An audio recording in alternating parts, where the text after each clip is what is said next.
Hi, welcome back to week 20 of Worldviews in Church History. I'm your host, Kent Powderly. Let's begin with a word of prayer. Lord Jesus, thank you for the opportunity to do this. Father, I just pray that we could have a biblically illuminated view of our history that doesn't lie about the weak points and the bad points, but also doesn't forget the good points. Father, help this to become more apparent as we go on, even through some pretty dark stuff. And I pray that this would have the overall effect of building up people's faith and knowledge in your love and how your people have applied your word throughout the centuries, both well and sometimes not so well. Anyway, we ask this in Jesus' name. Amen.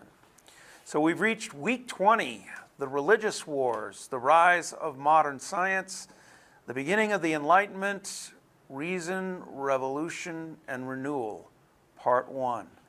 And we're moving beyond the Reformation period at this point. Now, at this point, we're like in the middle of the 1600s. For almost 100 years, the Reformation has been a movement that the Roman Catholic Church could not destroy by political, military, or ideological means. Conversely, however, the Reformation states could not bring church reform to Catholic states by military means. Not that they were really trying to do that, they really weren't. In most cases, they were trying to just defend themselves.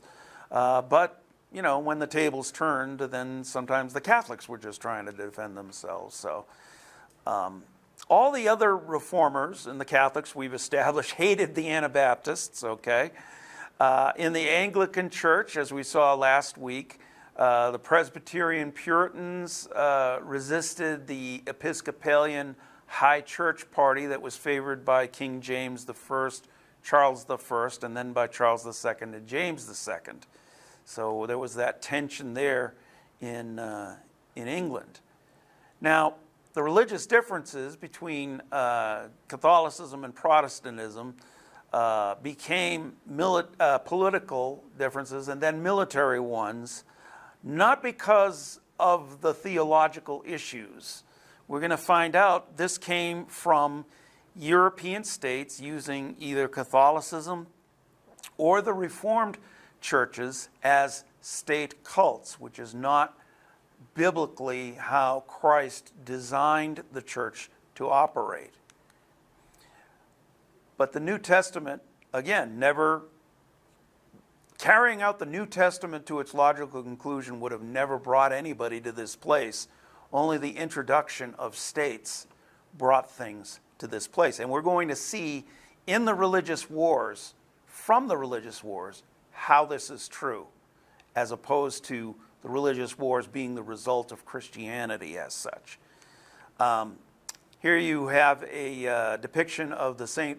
Bartholomew's Day massacre in and around Paris. Now, toward the mid-1500s, Catholic Spain rocketed to being the premier naval power in the mid to late 1500s because of its early conquest of Central and South America. Philip II Habsburg, who was the son of the Holy Roman Emperor Charles V, and the widower of Queen Mary Tudor, Bloody Mary of England, ruled the North Atlantic at this point. Now, Spain controlled the English Channel because of this, which enabled him to rule the Low Countries, Belgium, the Netherlands, Denmark, and to persecute the Calvinists who were there and trying to establish a Calvinist republic. Now, this Philip's suppression of all of this brought on a series of Dutch revolts over the next 80 years between the Dutch Reformed Calvinists and Catholic Spain. So the mercantile Dutch were also a colonial power in their own right in the East Indies. So they had a formidable navy Probably not as big as Spain, but one capable of challenging Spain, at least in part. And that is exactly what happened. Their formidable navy challenged Spain. This is a depiction of the Battle of Gibraltar, where the Dutch, here you have a Dutch frigate ramming a larger Spanish ship and pretty much hitting it in its magazines and causing massive explosions.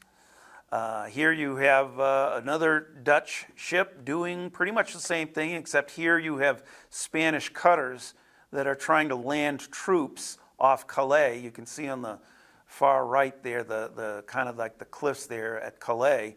And so they basically, ramming speed and they run those guys over. Now, another one of the revolts led to the massacre at Maastricht. And here you have Catholic forces massacring men, women, children. It was a bloody mess. And then they besieged Maastricht, and this painting is looking down the hill at the siege. Now here you have a picture of the Spanish King Philip, basically coming in and reading the Riot Act to the Dutch Prince William the Silent. And you can see the kids, the Dutch kid and the Spanish kid, they're like, hey, let's go play, you know.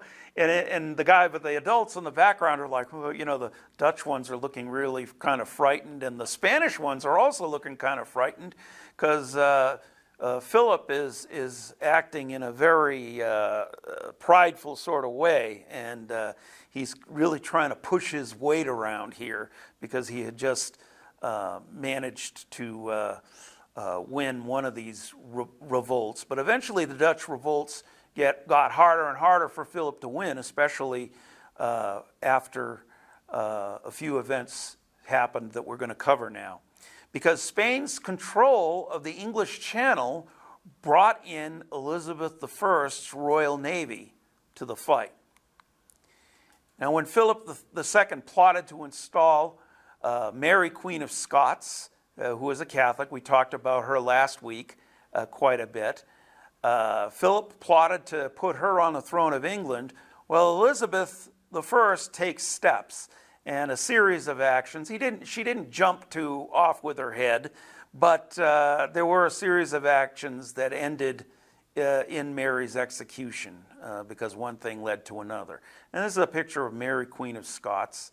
By all accounts, a fairly sweet lady, but one who was caught in a situation that was way over her head.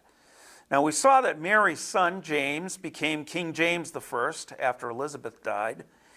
And in the meantime, though, Elizabeth I sides with the Calvinist Dutch provinces and orders a massive privateer campaign against the Spanish Navy in the West Indies and off South America.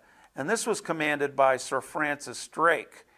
And a privateer, in those days, it was possible for a wealthy person to own his own little fleet of ships, okay? And Francis Drake definitely qualified as that. But he was not a formal part of the British Navy. He was a privateer. He owned his own ships. He had his own little private navy, which basically could be a mercenary. And it was set up that he could be Elizabeth I's mercenary, and Elizabeth could have plausible deniability. Well, he basically acts like a pirate and rips into the Spanish and, grabs their treasure and then sinks their galleons. And, it was a wild time to live. And Drake's forces were so effective, in fact, that he broke Spanish control of the North Atlantic. But he didn't break the Spanish Armada as such, because that was a collection of really the bulk of Spain's navy. And that was kept kind of close to home. So he's kind of breaking their power over the colonies, cutting off the long routes.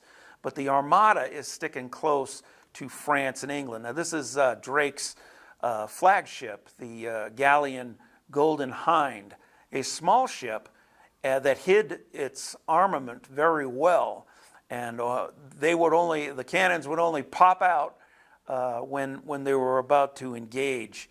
And this little ship engaged ships that were far bigger than it was, and Drake used it to great effect. Now the Spanish tried to invade England. One of the things they were, when the whole thing with Mary Queen of Scots fell through, Philip decides, well, we're going to have to just invade the place. But England finally sinks the Spanish Armada, the bulk of their navy, but not after massive storms savage Philip's fleet off Ireland. And more than half of his fleet are destroyed in this storm, and the ones that are left are sometimes they're needing repairs. The sails are needing to be sewn, and this takes a considerable amount of time. And so his invasion fleet is decimated essentially by acts of God. Then the fresh Royal Navy comes out of its nearby ports and basically massacres the Spanish Armada. Now this is an artist's depiction of the storms hitting and destroying much of the Spanish Armada, and this is the battle afterwards. We're talking about a massive numbers of ships here. This is a Spanish, I think it's one of the larger ships they had at the time, being broken up on the rocks off of Ireland. Now, with the Spanish Navy neutralized by storm and war, the English Royal Navy becomes the premier power in the Atlantic, both close in to home and across to the colonies. And the Calvinists now in the Netherlands are able to break free from Spanish Catholic rule. And it would be quite some time before the Spanish could try to make a thrust in that direction.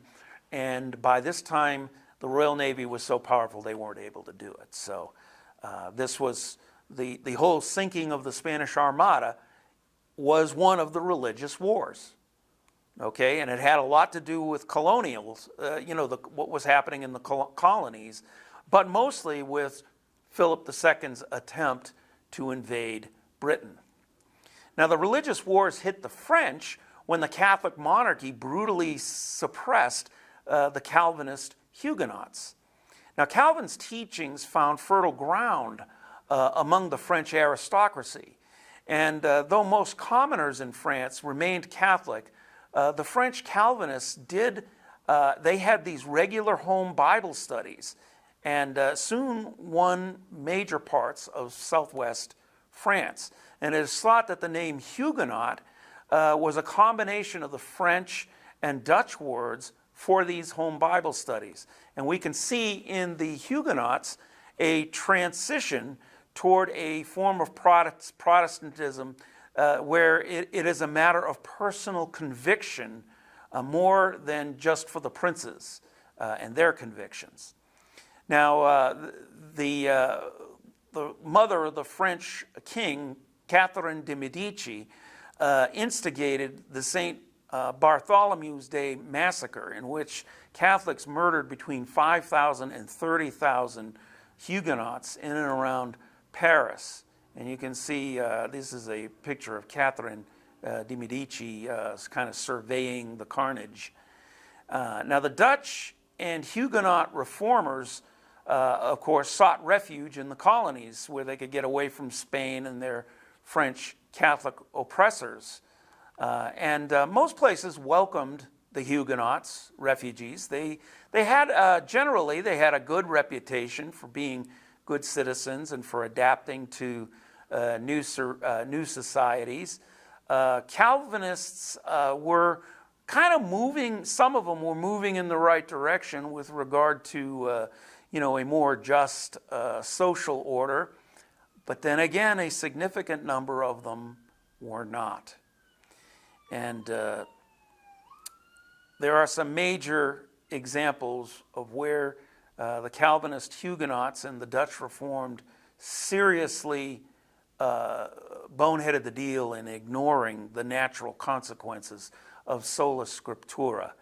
And this came when a combination of Dutch Reformed and French Huguenots came and settled in the Transvaal of South Africa.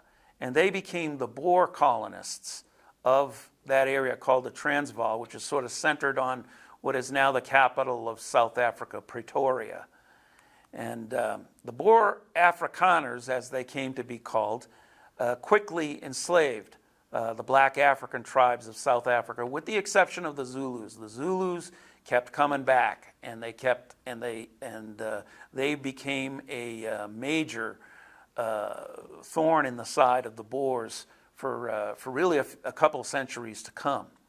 And this evolved into the brutal apartheid society that ruled in South Africa until the late 20th century, so till within my lifetime.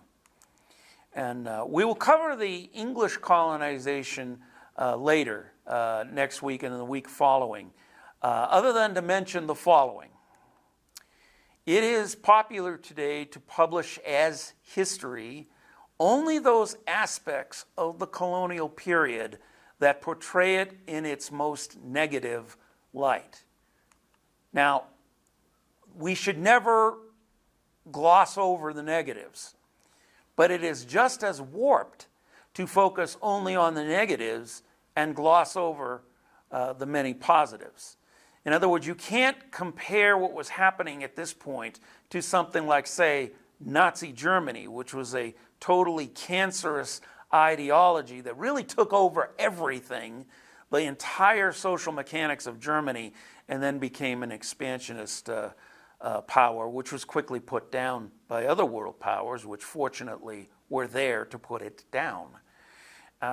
You can't compare it to because there were no positive aspects to Nazism in Germany. That's not just my judgment. It was the judgment of the time period itself.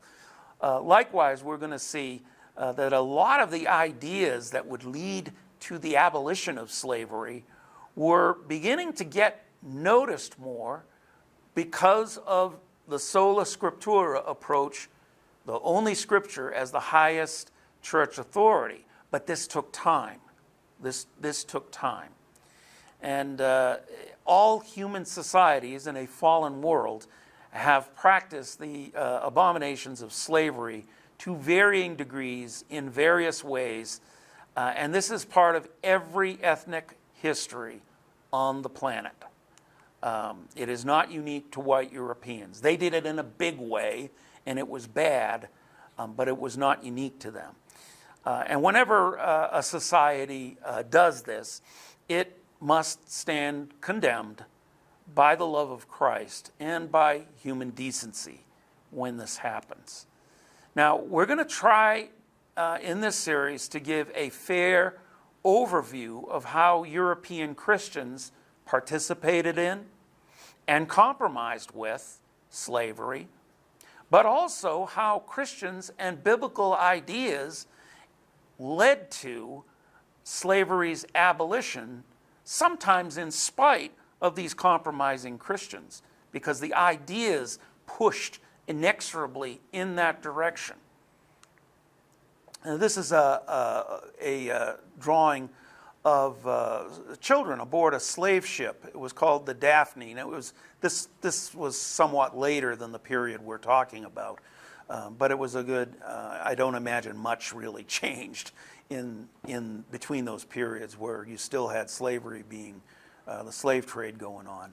Now, the first Africans who worked the Virginia tobacco farms were free men, for the most part, except with the possible exception of there were 20 slaves that were bought in 1619. In fact, one of the big deals they're trying to make now is Project 1619, which in which they try to say, because this happened a year before 1620, that the real origin of America is with the purchase of these 20 slaves.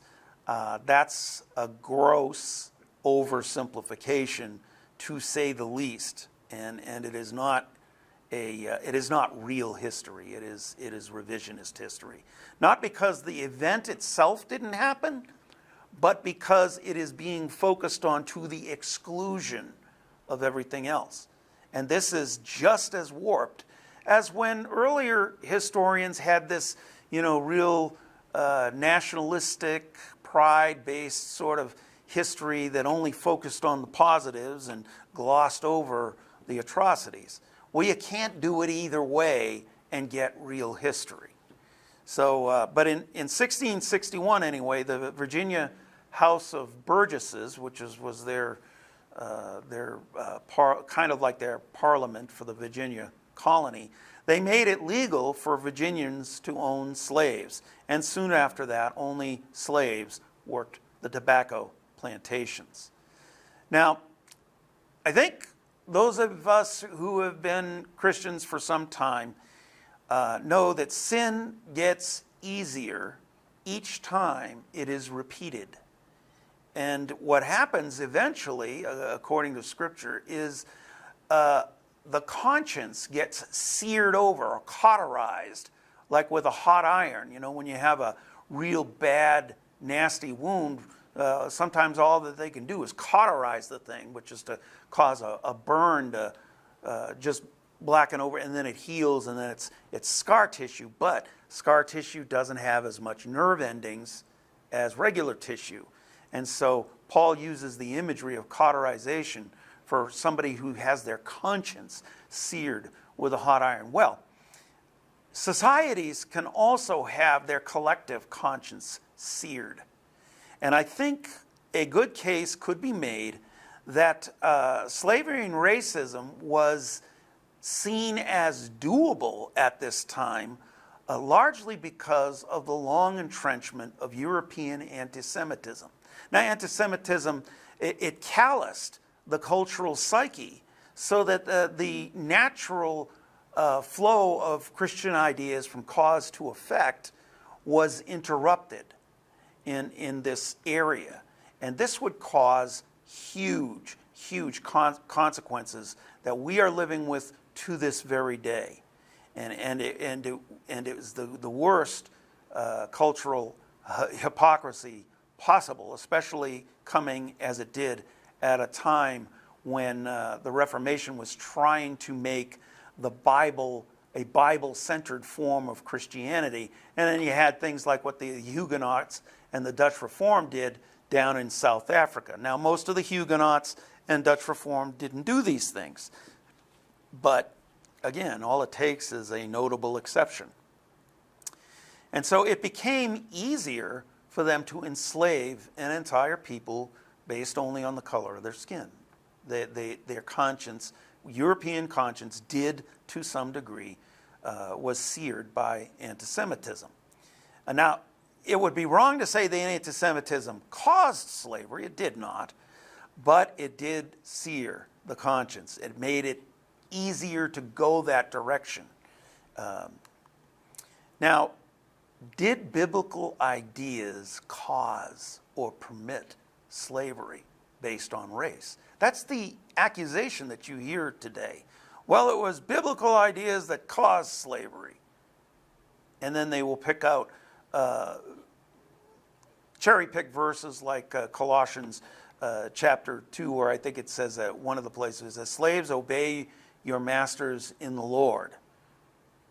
Okay, but you're going to see, if you look at the Bible in terms of its collective theme, as opposed to cherry-picking choice verses that had a certain context that really wasn't the context of everything, you find that because key biblical ideas on human dignity are ignored when you cherry pick verses like that.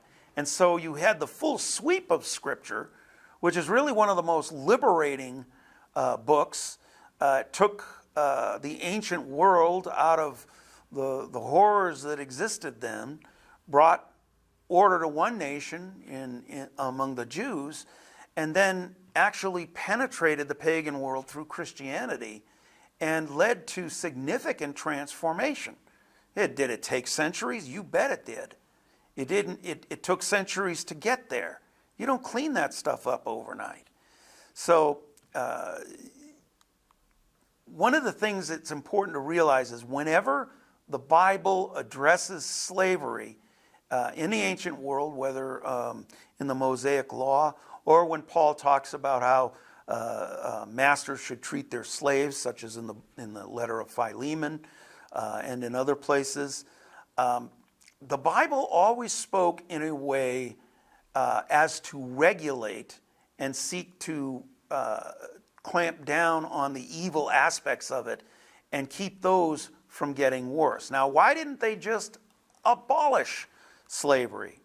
Why not take care of it back then? Well, first of all, you wouldn't be nipping it in the bud, because by the time Moses came along, every single nation all over the world was practicing slavery of one form or another. Now, ultimately, I don't know the answer to that question. I don't think there's one complete answer. But I think what you do is you have a bunch of things feeding into it. The main one, I think, being that the human conscience is easily corrupted, just as the Bible says. And even Jeremiah, I think it's in 17:7, the heart, meaning the human heart in general, is deceitful and desperately wicked above all things. Who can know it? So even people who are believers in the truth don't really have a full handle on their own heart, and they can be blind to the situation in their society at large, just like anybody else can. And so I think a lot of it has to do with that. Another was the idea that, society was too fragile.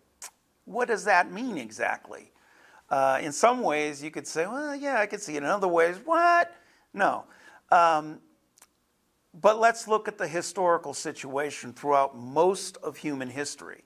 Slave revolts in human history rarely, if ever, got very far. The largest known slave revolt that I'm aware of was the Spartacus revolt in the environs of Rome around 65 BC or thereabouts. In fact, they made a movie called Spartacus, where, they're trying to find Spartacus. He was the instigator of this slave revolt, and in the movie he was played by Kirk Douglas.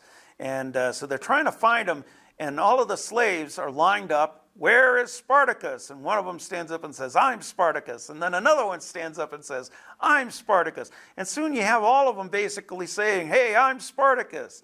And so they can't find Spartacus. But unfortunately for Spartacus and the slave revolt, it was quickly put down. And every slave revolt that was understood to be a slave revolt historically was quickly put down.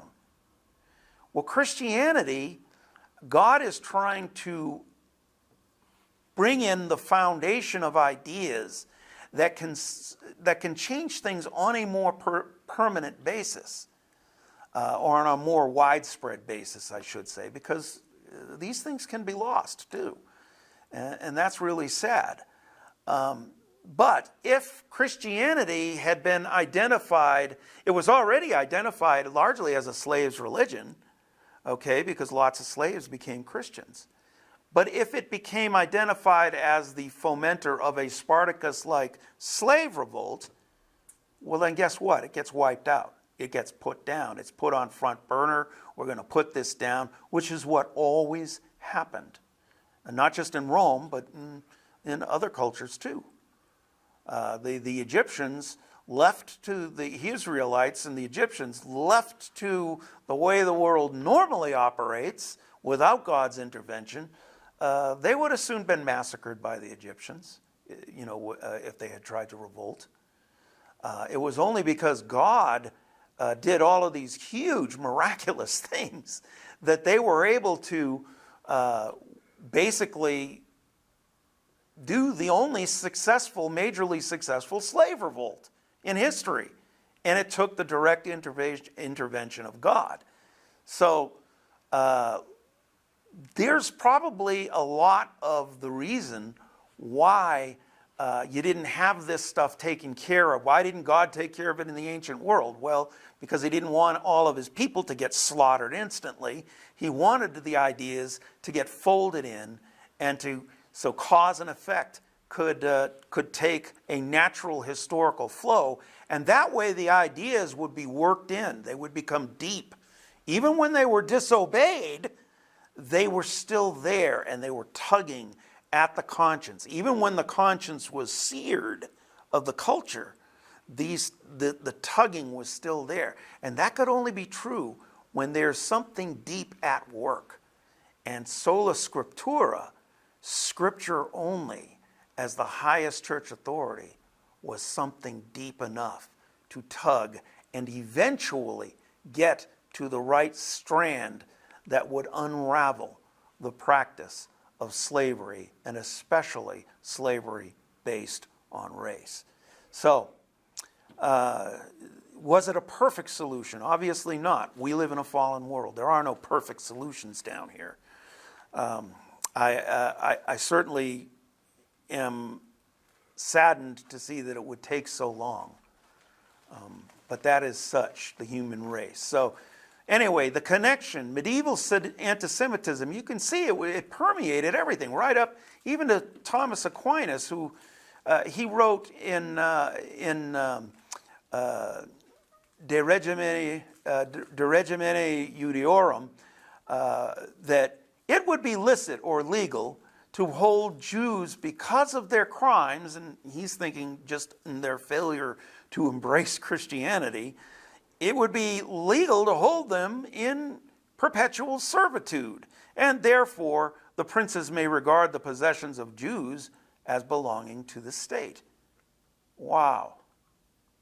Wow. Now, they didn't go all the time and loot Jewish communities all the time. It did happen from time to time. But basically what Aquinas is saying is, well, you know, it would be legal to do this, and because we don't do that a lot of the time, well, we're such great guys. Well, thanks, Thomas. That's, of course, nonsense, but it was believed. And, of course, you had the devil's little pet, the Judensau, there, who was sort of the mascot of anti-Semitism, if you will. This was sort of the lower class society getting its word in edgewise there. But likewise now you have Portuguese and later English slave traders. And they would go to the Ivory Coast in West Africa, and there would be these African and sometimes Arab, Islamic slave traders there who had captured their fellow Africans, and here you have a picture of that selling them. Now, they didn't always, sometimes they just directly gathered them themselves, but this happened a lot. There was a lot of atrocity going on at this point. This is a later 19th century photograph of really the horrors of it. We're going to cover this. We're going to be looking at the issue of slavery and civil rights periodically at when there was an intersection of Christian churches and notable individuals and Christian ideas, and the effect, the long-term effect that they had on slavery, abolition, and civil rights. And we're going to be looking at that in future episodes as they develop. We're going to be looking at both the positives and the negatives. So anyway, slavery began in review to be practiced at the beginning of documented history. It's been there all along, long before Moses, long before the gospel. It was introduced back into Europe by the Spanish in the West Indies and after Columbus's discovery of America. The Spanish and the Portuguese expanded into African slavery because, as we talked about a couple weeks ago, the Central and South American tribes were dying off because of a lot of diseases that came over from Europe. Now, they didn't deliberately bring those diseases over, okay? That's just the side effect of people from one area who move to another distant area, and they carry different diseases with them. And that is what happened. I don't think, people often talk about that as if they deliberately tried to wipe them out with germ warfare or something. That was generally not the case. In fact, the only way you could practice germ warfare in those days is if somebody died of the plague and you started catapulting parts of their bodies into the city. Of course, your own guys would then catch the disease because who's cutting up the bodies and putting them on the catapults, So it was not something that was practiced a whole lot anywhere, although you can find instances where, of course, there were exceptions to that. And, of course, in the 1619, the first African slaves were sold, and then eventually it became legal some 40 years after that in Virginia. Now, we want to get back to where most of the Huguenots went, and you can get a feel for that if you read or watch a movie about Alexandre Dumas's novel, The Three Musketeers, because it was set during the Huguenot persecutions that occurred. The later ones occurred under Armand Cardinal Richelieu. And Cardinal Richelieu was a radical absolutist Catholic, and he served Marie de Medici and her son, King Louis XIII. This is a generation after Catherine de Medici, so don't get Marie and Catherine confused. And he had a hand in purging the French aristocracy of Huguenot influences. And he was called the Red Eminence, because they call cardinals your eminence. And the cardinal had political, military, and religious training. So he wasn't just a preach and a religious guy. He was also a trained statesman and military thinker. Now, though Dumas's novel is historical fiction, it's realistically set in the period, and his character, Richelieu, was a largely true representation of the historical cardinal. In other words, the kinds of things that the Cardinal Richelieu character did, the real cardinal actually did. Although obviously some of it would be fictional because it is a novel. Now, at its high point, during a period of toleration that came between the St. Bartholomew's Day massacre, roughly, and the time of this second renewal of persecution under Richelieu, at the high point, the Huguenot population in France was about 2 million. By the end of this second wave of persecutions, the numbers dropped to about 5,000 Huguenots. Now, it doesn't mean that almost 2 million of them were slaughtered. It just means most of them migrated away, because some of them were slaughtered. Quite a few were slaughtered, but by far most of this decrease in numbers was because they moved away. Now, the climax of the religious wars ripped across the Holy Roman Empire in the form of the 30-Year War of 1618 to 48. We mentioned the 30-Year War briefly last week when we were talking to Pastor Robert was our guest. We didn't go into the 30-Year War, though, but we mentioned it briefly because it was going on the continent at the same time as the Glorious Revolution was going on in Britain. And tensions between the Catholic Habsburgs and the Protestant cantons in the Holy Roman Empire finally broke out into open war, and it was a war of attrition. What that means is the basic strategy was attrition. That's when whoever has the most well-armed and the most numerous army is going to win, because they're just going to beat the snot out of each other until all of their forces are dwindled down to almost nothing, and whoever has the most left wins. That's a war of attrition. It is the most bloody form. No general wants to fight a war of attrition. I don't care how militaristic they are. No general wants to do that, because it is horrible and it destroys all anything, even the things that they're hoping to gain by engaging in the war. A war of attritions, they take long. World War I was largely, on the Western Front in particular, a war of attrition. And that's what made it so horrible. It wiped out about a third. Estimates range from over a third to a little over half the population of the Holy Roman Empire. And that's mostly Germany, Bohemia, Hungary. That is a huge central swath of Europe to have that much of its population wiped out. Now, to understand the following century of anti-Christian and anti-church reaction, imagine this. How would our nation feel if over 100 to 150 million of the 300 million people in the United States were to be killed in a generation-long culture war between two Christian factions whose theological dispute was about how an individual could be saved? Think about that, because that's what the distinction between Roman Catholic and Protestant theology is. Now, we're going to see that the wars were not at all about the theology of it. We're going to see that they were about something else.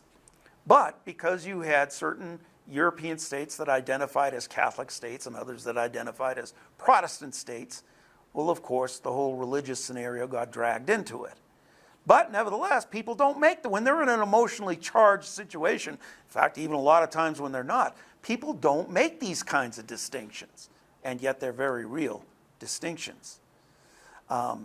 These are some scenes from the 30-year war. Here's Catholic forces won early on, and they would take major parts of the population of villages, and they would just string them up and hang them. And of course, when then there was a call for revenge, and the Protestant forces weren't above that, they would do much the same thing.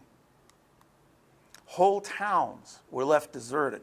The population depletion was so bad that even the Catholic Church allowed priests to marry in the Holy Roman Empire for a time, for about the space of a generation or two. Now, the Catholic forces had the initial advantage. We've seen that the Catholic states have always outnumbered the Reformation states.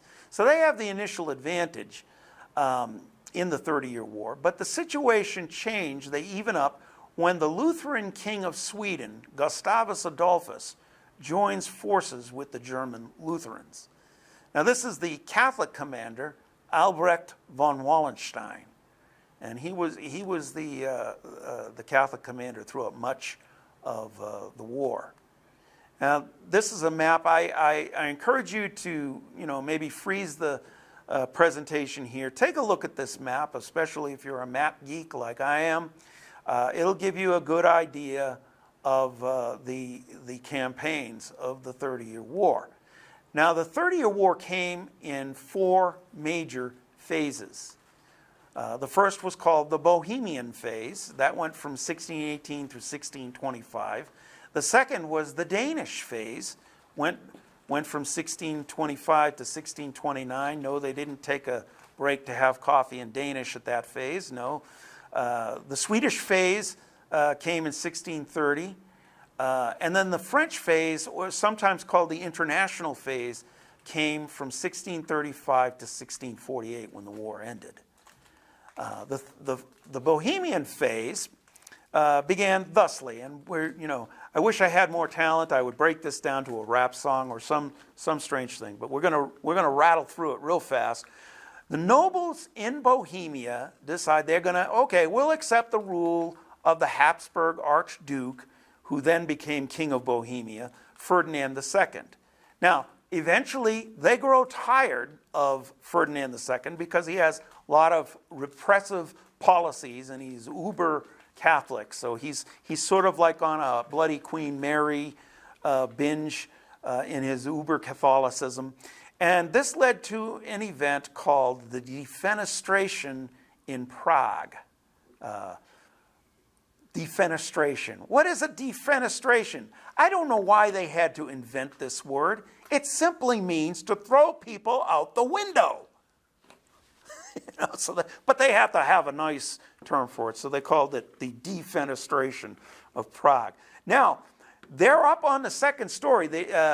Ferdinand sends his emissaries to the Bohemian princes that are, they're Protestant, and they just get tired of all the nonsense, so they grab Ferdinand's emissaries and toss them out the second-story window. Well, they land, and then they get up and they walk away. All of the Catholics are saying, it's a miracle of the Virgin Mary. No. It just so happened that the street cleaners, and every day you had to clean the streets because horses were dropping their poop all over the place. So every day you had to go through in the middle of the night, clean up all the streets.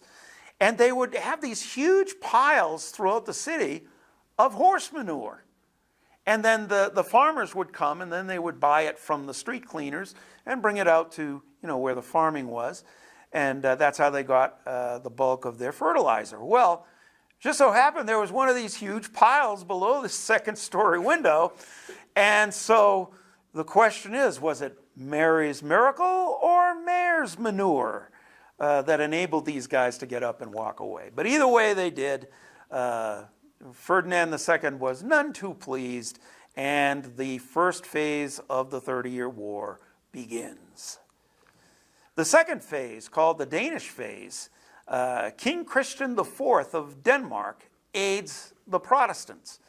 Now, the Catholic Albrecht von Wallenstein of Bohemia, he lays a smackdown.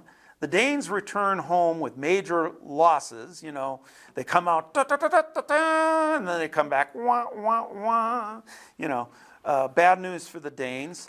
And now Ferdinand II becomes the Holy Roman Emperor. So it's even worse news, because as soon as he becomes Holy Roman Emperor, he imposes the Edict of Restitution, which basically means all of you Lutheran and Calvinist cantons, you got to give all of your property over to the Catholic Church.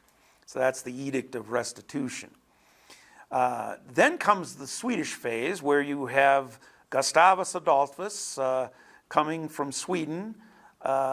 He has a new military strategy. He's called the Lion of the North. And this changes the force, the direction of the war at the Battle of Lutzen in 1632, and then more so at the Battle of Nordlingen 2 years later. And of course, this caused the revocation of the Edict of Restitution. And there you have King Gustavus Adolphus prancing into the battle there on his horse, who was not named Bucephalus. That was from the movie The Baron Munchausen, this really crazy movie that came out about 25 years ago. It was a really funny movie. Now, the last phase, the Franco-Swedish phase, or the international phase, shows what it was really all about. How political concerns trumped religion. It really wasn't about the religion. It was about the political makeup of Europe. Cardinal Richelieu is at this point very concerned over the power of the Habsburgs surrounding France. In other words, he has the same basic concern that King Francis had 100 years before or more.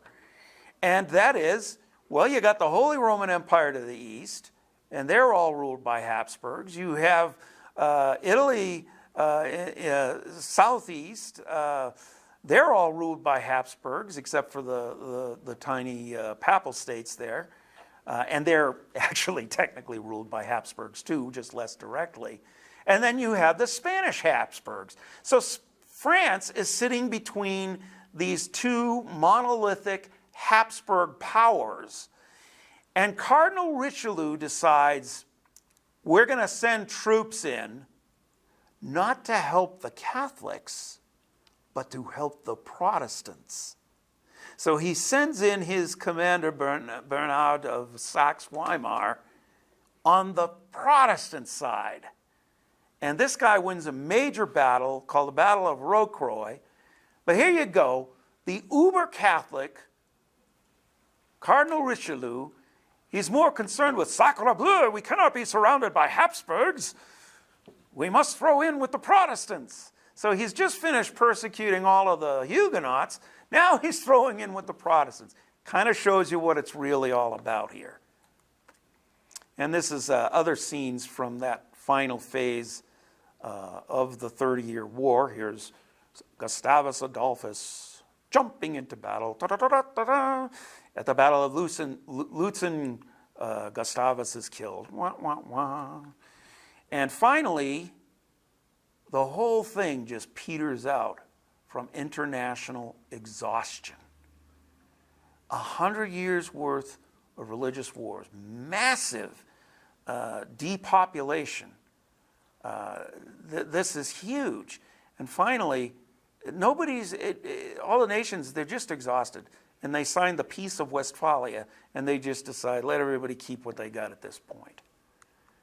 And now, let's look a little bit and let a biblical analysis show us something about this time period. Christians in the New Testament are described as soldiers, as in Ephesians 6, put on the armor of God, only with reference to spiritual warfare. In other words, when it's talking about demonic hosts, then Christians are described as soldiers.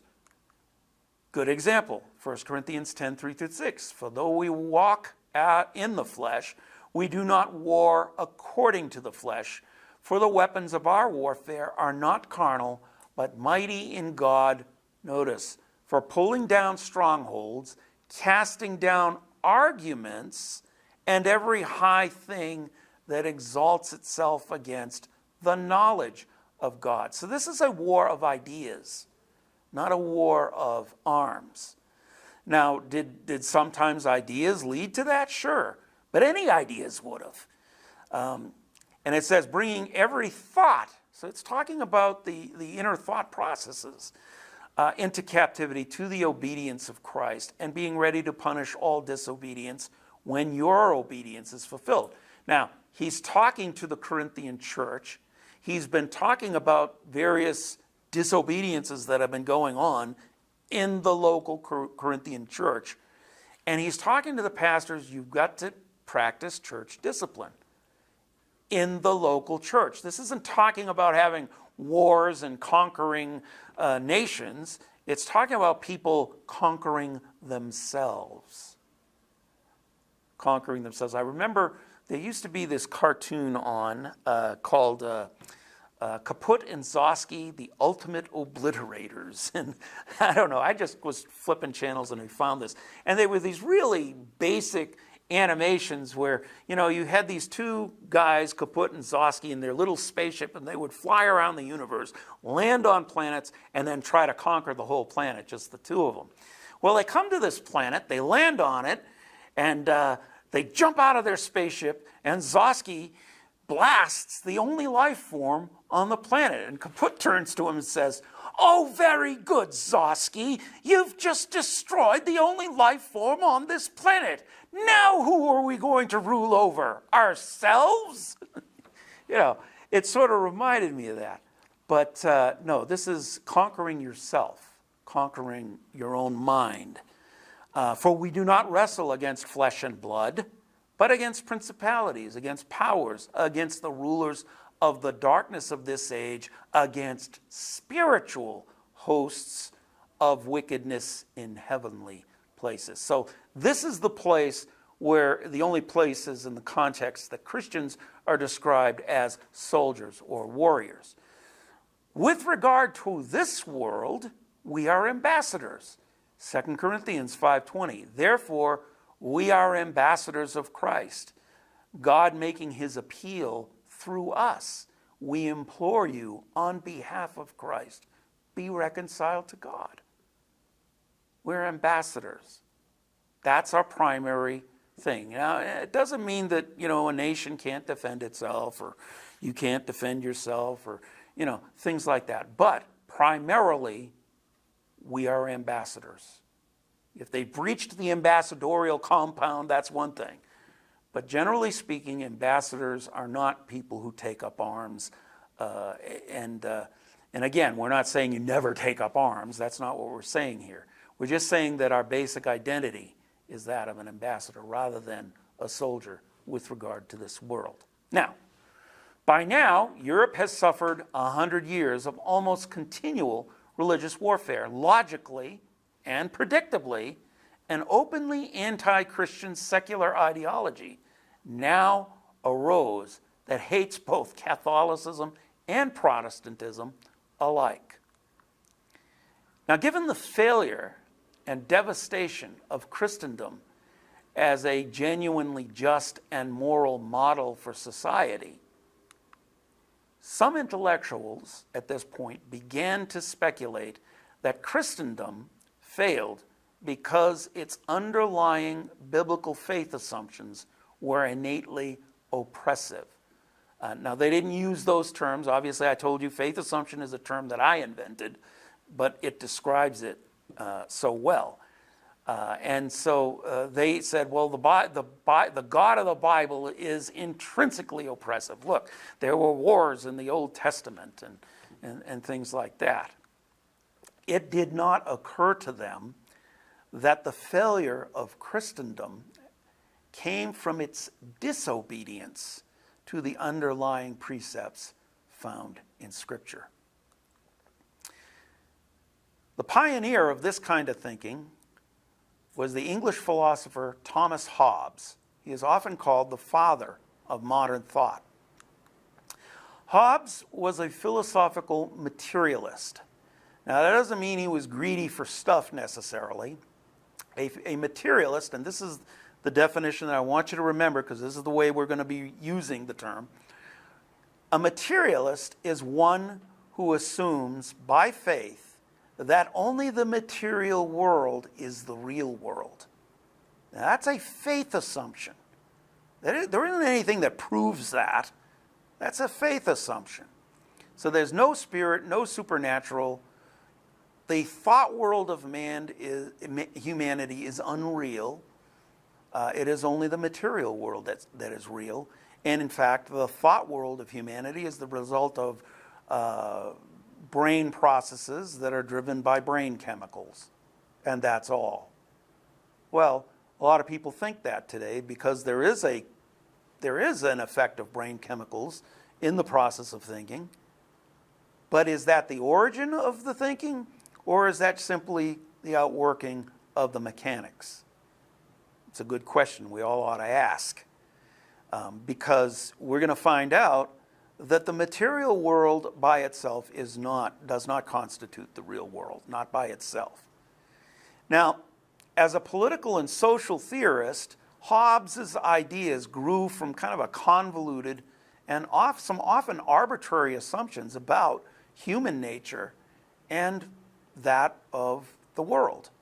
He wrote a political treatise which he aptly named Leviathan.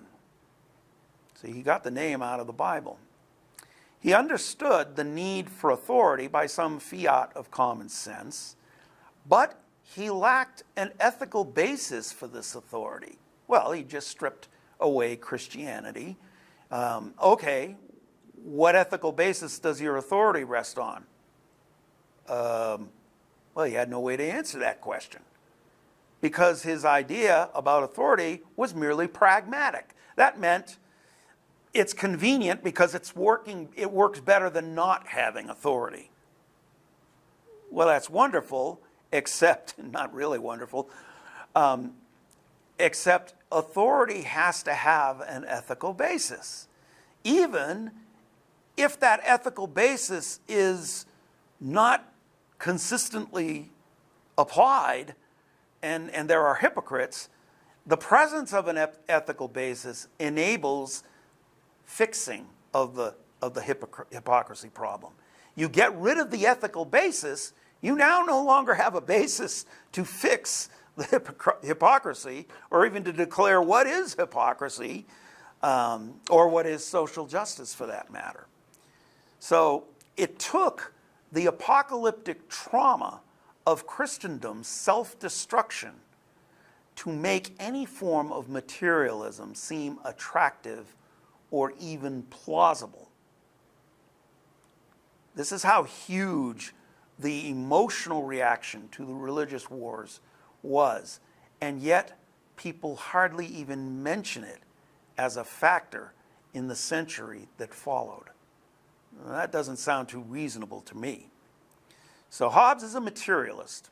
He assumes by faith that only the material world is real, no spirit, no supernatural. Of course, that doesn't really change anything.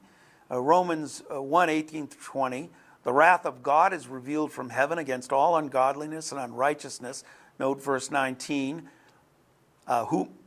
ungodliness and unrighteousness, men who suppress the truth in unrighteousness, because the thing which may be known of God is clearly revealed within them, for God revealed it to them. For the unseen things from the creation of the world are clearly seen, being realized by the things that are made, even His eternal power and Godhead. And so there's without excuse. But what about the religious wars? These are huge. Well, the emotions were understandably horrific, that's for sure. And I don't think God would blame anybody for having these emotions, for sure. I certainly would probably have them. But the understandably horrific emotions that are spawned in the wake of the religious wars still do not take away the simple reality that a huge effect needs a sufficient cause. All of the natural world is self-evidently a huge system of effects, some of which are secondary causes. Now, as science is developing at this point, people are getting closer and closer to the understanding that would later be coalesced into the laws of thermodynamics. And part of that is the realization that causes require more order and potential energy,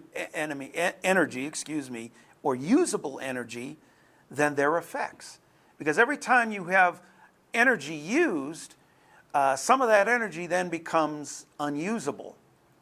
And so any effect is going to have less inherent energy and less order than its cause. And that, of course, means, logically, nature requires a cause outside of itself, a supernatural cause. That is the most rational understanding of it. And in life, we often need to make key decisions in the face of horrific emotions that pull us in the opposite direction. And to say anything positive about Christianity in places like France and Germany at this point is to pull against some very horrific emotions, and understandably so. But it's a harsh reality. We all go through times in life where that becomes necessary if we're going to heal or get beyond something. And the same is true of civilizations, as we're going to see. Now, instead, Thomas Hobbes effectively dusts off the old Epicurean worldview and retools it to pander to the negative emotions of his own day. And there was an awful lot of them to pander to. And by pander, I don't mean just show sympathy toward. I think everybody should have shown sympathy toward the emotions, of course. But Epicurus, now going back, assumed that the highest human good was to be emotionally undisturbed and thus in control of ourselves. That was the highest good in his mind. Disturbance in Epicurus's day came most often because of the capriciousness of the Greek gods and the people who were trying to follow the Greek gods. Because they were capricious, very often the people were capricious. And this created instability. And so Epicurus designs a worldview that basically assumed that men were morally superior to these gods because of all of the immoral divine behavior. Zeus keeps having affairs with human women, all goes on, yada, yada, And in the wake of the religious wars, it became quite believable for Hobbes and others like him to paint the Judeo-Christian God this way as the cause of all of Europe's woes. And superficially, they could point to the wars in the Old Testament and all of that. So Hobbes believably says the Christian church forced its godliness on us for 1,500 years, and look at the result. But this is an appeal to emotion. And appeal to emotion as an argument is a logically fallacious argument, because it's only going to create a situation that will itself fall apart very quickly. And we're going to see this get acted out in history now. It's going to fall apart very quickly into an even worse scenario. So you don't want to make an appeal to emotion the basis for important decisions. Yeah, there's a place to express that emotion for sure, but it is not in forming your policy, at least not in and of itself. Now, Hobbes' view of authority, though, left him only the state as a source for moral authority or moral truth. And it was the marriage to the state that had corrupted the church in all its forms. So his solution is effectively irrational. He's like the magicians in Egypt. Pharaoh, Moses comes in, turns all the water to blood, and Pharaoh calls in his magicians, and they take what is probably the last pitcher of water left, and they pour it out just to show that they too can turn water into blood. What about turning it back into water? You morons, stop this. Well, that's kind of the irrational solution that Hobbes is viewing, and he's, most people think, well, he's a thinker, and he's not responding emotionally. Well, yeah, he was. He was. And you're going to see the people that follow in his stream often communicate in vast emotional hyperbole and exaggeration. And so, like Epicurus, Hobbes assumed that human interaction with God was impossible in the real world of materialism. Now, every worldview demands its own cosmology, its own view of how the universe works and how it began, its own set of faith assumptions and myths that frame the ideology that it's based on. The issues of sin, however, do not vanish. Rather, they get redefined. And here's an example of Thomas Hobbes doing just that. Government is necessary, not because man is naturally bad, but because man is by nature more individualistic than social. Really. I can name a lot of examples where just the opposite is true, but we don't have time for that. But anyway, basically this is a redefinition of why we need government to begin with. In the New Testament, we're showed that law is not for the righteous, but for the unrighteous, according to, I think it's 1 Timothy, it might be 2 Timothy, but off the top of my head, I can't remember which. Now, there's we don't have time to go into all of the intricacies of this, There's an excellent book on the subject that chronicles this stuff. It's Moral Darwinism by Benjamin Weicker. If you can get a hold of a copy of that book, you'll really get a lot of insight and understanding on this time period and what was going on in their heads.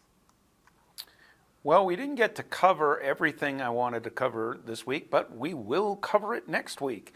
And so next week, the rise of modern science from Christian faith assumptions and materialistic redefinitions of reality, which unfortunately will include some of science.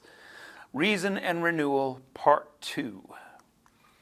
So if you haven't already, those of you that are following along with the book, finish reading chapter 18. Thank you, and you have a great week. God bless.